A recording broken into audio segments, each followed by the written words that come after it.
welcome to the newsroom. Breaking this hour, U.S. President Donald Trump has announced that he will hold talks with China's President Xi Jinping during the upcoming APEC summit in South Korea. The meeting signals a potential de-escalation of trade tensions, offers a critical opportunity for diplomatic engagement, and provides a message of stability to global markets.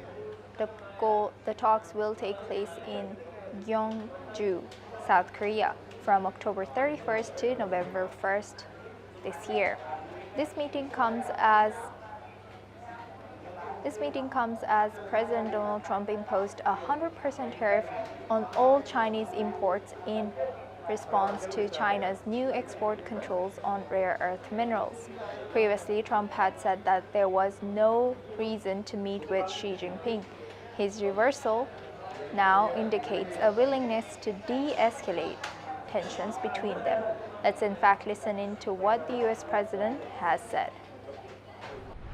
We're doing very well with China. I don't know what's going to happen. I can't tell you. We're going to meet in a couple of weeks. We're going to meet in South Korea, actually, with President Xi and other people, too. But we're going to meet. We have a separate meeting.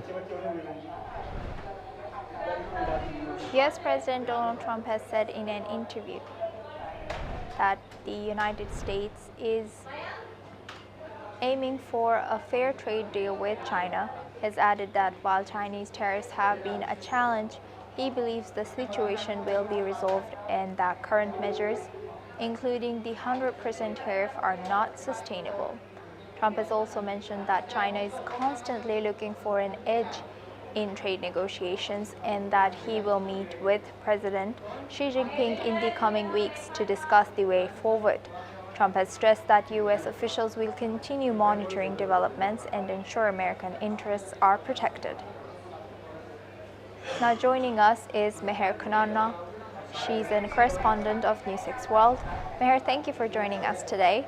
What more can you tell us about the U.S.-China trade war situation and upcoming Trump-Xi meeting? Well, Asuma, the U.S.-China trade tensions have again set the stage for all the world leaders looking, and these comments are basically moving towards a de-escalation between U.S. and China. Now, both the leaders, Chinese President Xi Jinping and U.S. President Donald Trump, are set to meet in South Korea for the APEC summit, where Trump is going to be there. Now, Trump has made comments in an interview saying that he is looking for a fair trade deal with China. And earlier, this comes as earlier, Trump had warned that he will slap 100% tariffs on Chinese imports. But Trump has also now called these efforts made by him non-sustainable. Now this has led to a glimmer of hope between amongst the businessmen, and the markets as well have increased.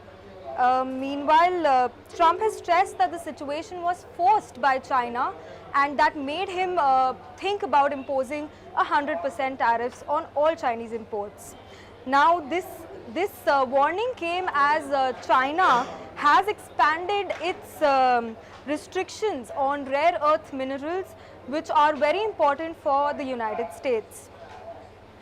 And now all the world is watching to see what the Trump and Xi Jinping meeting is going to mark a way forward in the US-China trade tariffs.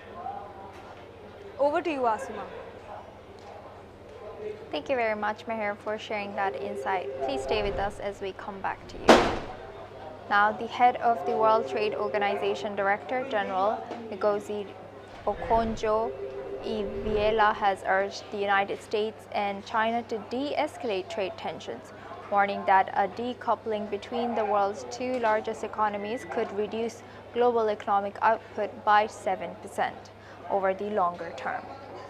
The WTO last week has sharply lowered its 2026 forecast for global merchandise trade volume growth to 0.5% from its previous estimate of 1.8% growth in August, citing expected delayed impacts from U.S. President Donald Trump's tariffs that was before the relative calm of recent months.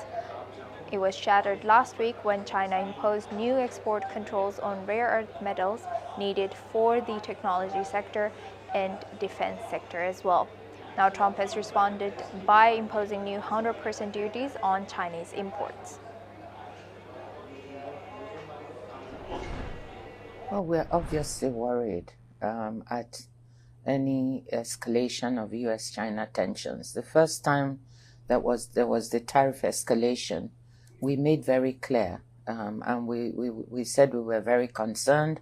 We would wish the U.S. and China to de-escalate. They did, and I think they handled the situation really well at the time. So similarly, we are really hoping and that the two sides will come together and they will de-escalate because any U.S.-China tensions and U.S.-China decoupling have implications not just for the two biggest economies in the world, but also for the rest of the world. Because if that decoupling happens, there'll be fragmentation of trade.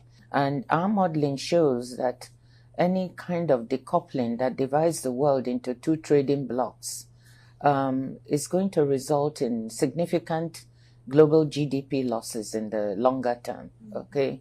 Up to 7% global GDP losses and double-digit welfare losses for developing countries. So it's not only the big powers or the rich countries that will lose. The poorer countries will lose even more.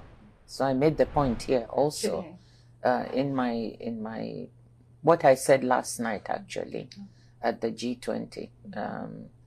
I made the point that U.S.-China trade tensions is something that we would like to see a de-escalation because it adds to the uncertainty of the global outlook. Yes, so we are very, very, very keen from the WTO standpoint to see a de-escalation of tensions.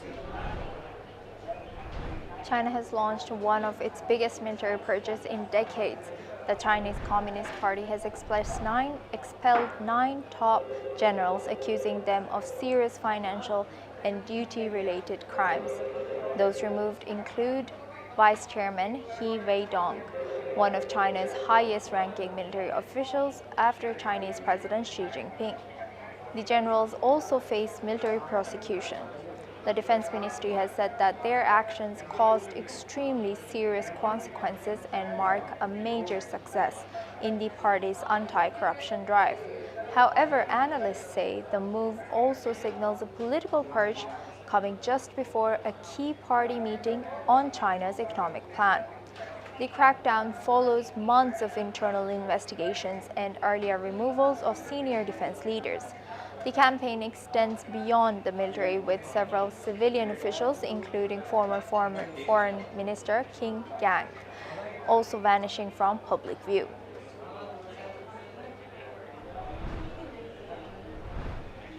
U.S. President Donald Trump has spoken about expanding the